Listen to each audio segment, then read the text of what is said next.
Superman and Lois Season 2. This is the full spoiler review. I have a review on my blog, soundedbettermyhead.com. There's very minor spoilers in there, like nothing too crazy. If you want to check that out, go for it. I ended up giving this season a 3.5 out of 5. Definitely another strong season.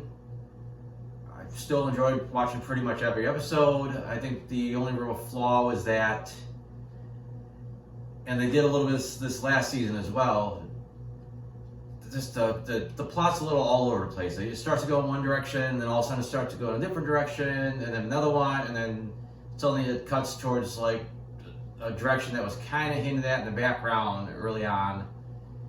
And then once it gets to the later half of the season, then everything finally comes together. It gets completely focused on what it's doing, and it's a really fun ride. Really, both seasons they kind of do the same thing. They introduce a bad guy who you think is going to be the big bad. For example, season 1 it was Lex Luthor. This season it's Doomsday. And then they flip the script and we find out that's not actually who the characters are. Season 1 it turned out to be John Henry Irons, and then season 2 it turns out to be Bizarro. And then a completely different threat steps up and eventually gets like mega powered, where they almost seem unstoppable. And then of course the heroes win. And again, season 1 they did that with Morgan Edge, and season 2 they do it with Allie Allison. So it was a little more fresh the first season because you didn't expect these swerves, and then the second season it's so similar. I don't know, it just didn't work as well this time around. As far as the main plot, again, like I said, it was kind of all over the place at the beginning. It just, even the way that it ended, it's not seem like this is what they were setting up. It kind of feels like they made some changes mid-season, the retcon stuff. I mean, Bizarro had the blue face and was cracked up looking, so it looked like, okay, that's kind of like the Bizarro we know from the comics.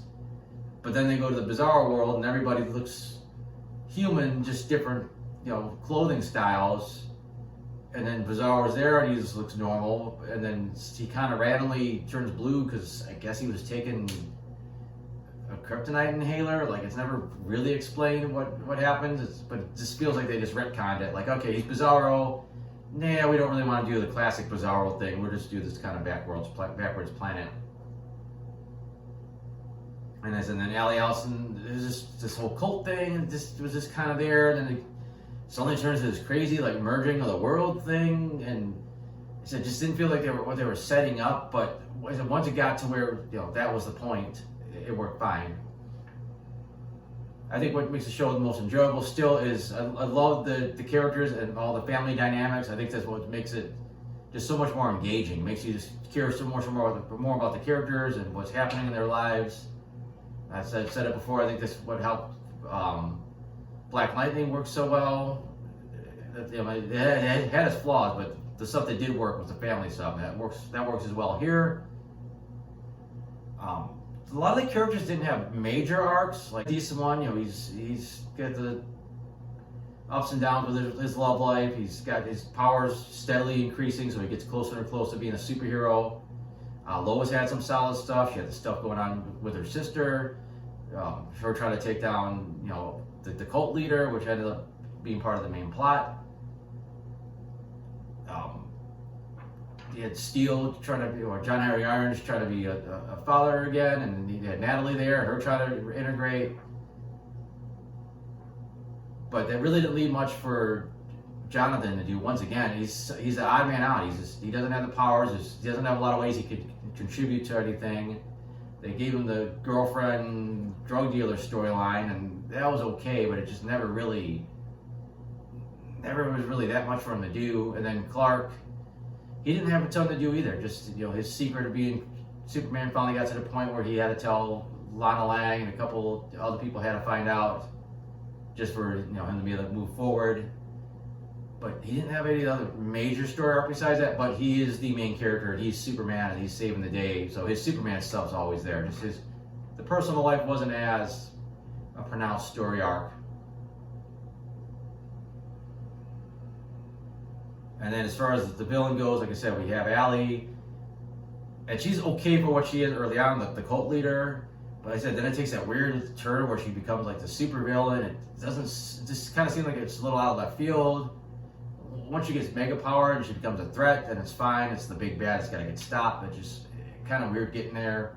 And her background is kind of a little too vague to really like. Where did she get this idea that merging these worlds would make people whole? Because it seemed to be something handed down from her father. But where did he come up with this idea? Like, there's some plot holes that kind of keep her story from being all that, more coherent. The show still looks really good. There's definitely some pretty blatant green screen looking stuff in there, and there's some swanky CG, but it's still the best CW show right now as far as special effects and whatnot. I was not a big fan of the John Henry Irons armor from season 1. I was hoping it would kind of start leaning a little bit towards, at least a little bit towards his comic book counterpart. I don't think they changed that at all. And then his daughter gets her armor, and it's just kind of like a slightly slimmed down version of his. So you're hoping to see them get, the S on the chest and maybe even the cape. It's not happening, at least this season. I was hoping Jonathan would change his look a little bit, or he was trying to become, well, not Jonathan, but Jordan. He's trying to become more of a crime fighter, but the best he could do at one point is just throwing a hood on. Like, I don't know. Like, it seemed like Clark could just wear glasses in his civilian life and take them off, and he's Superman, and people can't tell the difference. I don't know what Jordan can do to, he's got that big puffy hair. Like, I don't, unless he slicks it back. Yes, I don't know what he does if he ever becomes a superhero, but this season we do not see, any kind of costume, any kind of special thing he puts on when he fights, fights crime or whatever. Not that he does it a lot, but we're not there yet. Interesting thing came out after the season finale, and I wondered a lot during the season. There's a lot of catastrophes happening. I was like, well, where's Supergirl? Where's the Flash? Where are these other characters that Superman knows? And now they come find out this is not a part of the Arrowverse. This is not part of that Earth. This is another parallel Earth where most of the characters played by the same actors, and they're very similar to the characters from our Earth, or the main Arrowverse Earth, but not quite. So I don't know, it's weird, and it didn't come out till after the season ended, and supposedly they knew this in season 1, which is weird because I know early in season 1 they were definitely in the Arrowverse. They were planning some crossovers, and it just didn't happen because of COVID. So I don't know when they made this change. I mean, you can kind of tell there was a lot of discrepancies, but I wish it would have, they would have laid that out a little bit sooner. But again, I said, the show was decent. I said, I just was a little bit more coherent in the beginning. It just kind of felt like it was going different directions. Like they didn't really know where they wanted it to go. It was a little bit too similar to the first season as far as some of the, the twists that they did. And like some of the family stuff was a little bit more soap opera-y. You got the whole cheating thing with Lana and her husband, which again, the characters are likable enough that you kind of care about it, even though that it's not the super crew, but still. And I said, I think everything wrapped up pretty well in the end. But other than that, I think that's all I want to say about the show overall. But go through my notes, see what else is worth pointing out about some of the other episodes. I thought it was weird season 1 that General Lane and Superman were on such good terms for the most part. Because normally you see the government's being antagonists to the hero, and he's got to they can't work with the military. So instead we got that this season. I thought that got a little extreme at some time because for no good reason. He just didn't trust Superman. He's accusing him of working with Bizarro all of a sudden. Then he just completely turned evil. Like that whole character arc was weird. Then he abruptly became like a good guy later on. But I don't know. I thought that was a little more traditional. But then they went over the top with it, and then they just kind of ended it. This like out of the blue, they suddenly had this whole little team Superman that they gave powers to, and Superman inspired costumes, which was kind of weird. I did like at least Tag, who we saw from season 1, was still active, so nice that they didn't forget about that character. Wasn't sure how I was gonna feel about Nat living with the Kents, because obviously she's got a woman that looks like her mom, and she's got a guy that looks like the man that killed her mom she's got to deal with. I thought it was going to be just too much fiction where you kind of almost didn't want to watch it, but they cooled it off enough. They got them out of the house, and then I think in the end they became like a pretty good surrogate family for her. So I think that worked out in the end. They didn't give her like a ton to do, but I thought she formed some nice relationships, especially with the boys. Kind of hitting towards her being a good friend with Sarah as well. The mayor thing was kind of weird because you had Lana supporting some new guy running for mayor. It kind of seemed like maybe there was going to be a Kyle jealousy thing. Then out of the blue, the other mayor candidate quit, and then she took over, and then that kind of faded in and out of the background, and the whole cheating thing came up. So then she becomes a mayor, but then it didn't even matter. Like, it was a pretty cool episode. I liked when she won, but then she kind of didn't do much with being mayor. She disappeared for half a day, and then eventually she gave some speeches, but it never felt like she was being a mayor from what we got to see. Like I said, they heavily teased Doomsday. When we finally saw him, he looked okay. And then we found out it's actually their version of Bizarro. So again, that was a kind of a reach, especially because supposedly the writers were really pushing, oh yeah, we got Doomsday this season. And then it turned out they were just, giving you the bait and switch. Kind of like the scene of Lois confronting Allie for the first time. Like, Lois is kind of a badass in her own right as far as being like a reporter and being like a tough chick. So I like kind of her throwing her punches at her, metaphorically, and Allie coming back, countering back with her own stuff. Just nice, establishing these two kind of they're threats for each other, at least so that until Allie becomes like a god later on. But then they had a whole weird thing where Lois kind of buried part of the story where her sister was in the cult, and like she left out the part where she thought she was gonna transcend and do some weird magical mystical thing, and she almost died in the tub, and everyone, even Christy, was looking like Lois was a bad person for leaving this part of the story out. But like, how many people are gonna believe that this person was in their right mind, that OD'd, almost died, and thought they were gonna do some mystical mumbo jumbo and merge with somebody? I think Allie did look at, in any newspaper, Allie would look like a crazy cult leader, almost getting people killed. They had the whole thing where Jordan was going to get trained by General Lane, and I thought he was going to do cool training, but it was just like punching bag stuff, like stuff that like a normal person would do. Like, he didn't try to train him any Superman type stuff. He wasn't like, oh, let's do heat vision today. Like, he's like, oh, let's just kind of hit the bag and do some regular gym routines. Moment where we've seen two very similar fight scenes of, we've seen Bizarro going through the DOD to try to get to Allie, and then we've seen a similar scene later on with Superman that kind of mirrored each other. I thought that was pretty cool. They did a lot of cool stuff when they got to the Bizarro Earth or inverse Earth, where first of all they put that red tint and everything because they had a red sun. The planet and the sun were both square, and they just said anything from like pool balls to like anything that normally would be round, they made square. Even sometimes it looked like they even did square lens flares, which was kind of cool. And then the music was slightly backwards, so I thought that was a nice touch. And they just kind of gave everybody this like goth style, which that was fine. Other little touches, like not only were the words backwards, but it looks like a lot of times they would capitalize like the wrong letter. So that was, like they said, nice little touches to kind of make this world stand out a little bit. I kind of like that they did this interesting thing where Superman was in Bizarro World and it was way longer on the other side, so you've seen this passage of time where he's not around, and just seeing what's going on with these characters. It wasn't that crazy, but I just thought it was kind of cool to see like them having them move on without Superman for a little while and what they were up to.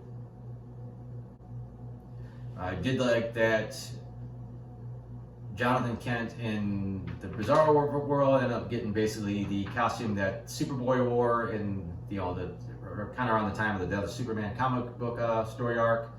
So that was a nice nod, and at least that version had some superpowers.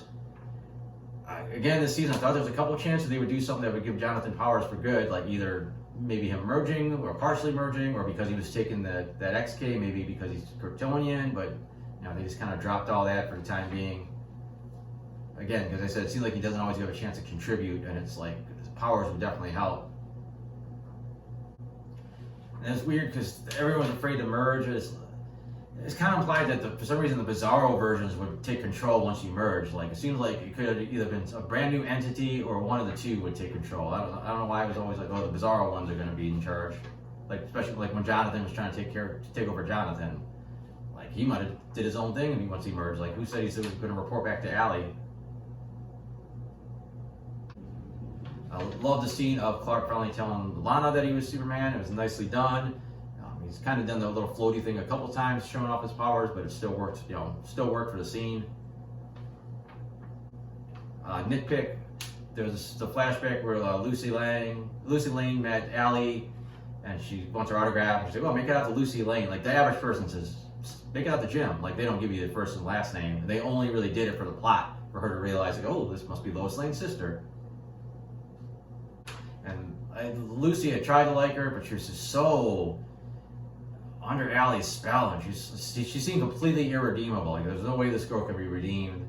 And then it's like, oh, okay, her dad, Superman, almost died. Now all of a sudden she's like a good guy again. So I don't know. It's like she got pushed to the point, like, pretty much beyond no return. And then they just kind of forced her back to being like good again. And speaking of characters they didn't never know what to do with, I don't even know her name. The youngest daughter in the Cushing family just kind of shows up when she needs to, and it's like they never know what to do with the character. Like, they're probably regretting that they wrote that they had an extra daughter. It's like the final couple of those episodes was just, there's a scary lady on TV, or there's a scary lady on the radio, like, just to give her like some line of dialogue. I said Jordan did get some cool super moments. I love the scene at the warehouse drug factory where he saved his mom and his grandfather. That was pretty cool. Almost looked like he went into flash time, like his time was moving so slow to him. He got his butt kicked by Bizarro Jonathan at first, but then he rallied and beat him up. Then he got his ass kicked again in his next fight, and then he rallied. So he's a little inconsistent with his abilities, which is fine because he's still learning, but sometimes it's a little like, okay, the plot needs him to lose, or the plot needs him to win. And then there was like a random scene in the finale where Bizarro Lois shows up, and then she just kind of hangs out in the background the rest of the time. Like, at least if she thinks she's gonna die, have her, hug her, the people that look like her kids, instead of just like hanging out on the front porch by herself. And they said it was, I don't know where Superman realized being thrown into the sun would like recharge him, but whatever. Then he got supercharged. That looked pretty cool. I don't know. Then he's kind of decided that, oh, I fly around the two Earths fast enough and then hit them with like energy, they'll separate and go back to normal. Like, I don't know where he pulled that out of, but I said there was a lot of weird inconsistencies in the finale. It was fine, but it didn't really nail it to me. And then somehow Morgan Edge found a way to get back to Bizarro World, so apparently to meet their Lana, because his Bizarro version of himself was married to her. I don't know. It was kind of a weird scene, and I don't know how he pulled that off. And then they make this new Fortress of Solitude in like the middle of the ocean somewhere, and it's like, oh yeah, it's one we can all get to, but I'm assuming that they need to get there. They have to get on a boat again and go out there by themselves in the middle of nowhere, unless Superman flies them there. But he could have flew them to the, any of the others, the Arctic one or Morgan Edge's Solitude, Fortress of Solitude, no problem. I don't know. Didn't like, it was just kind of half-assed to me. We did kind of set up an interesting plot for probably next season, where John Henry Irons is being recruited to look into the guy that killed that Earth's John Henry Irons. So I don't know if it's going to be an undercover story from next year or what's going to happen, but this is setting something up for him at least, and then potentially with Intergang involved, that might involve the entire, Superman and his kids again. But I think that's about it. I've probably talked a lot, and I still cut a lot of stuff out that I could have mentioned. I just wanted to get the big stuff out there, but like I said, there's a non-spoiler version of this on my blog. There's some other reviews on there. I got my comic strips on there. That's all over at soundofbettermyhead.com. So thanks for watching.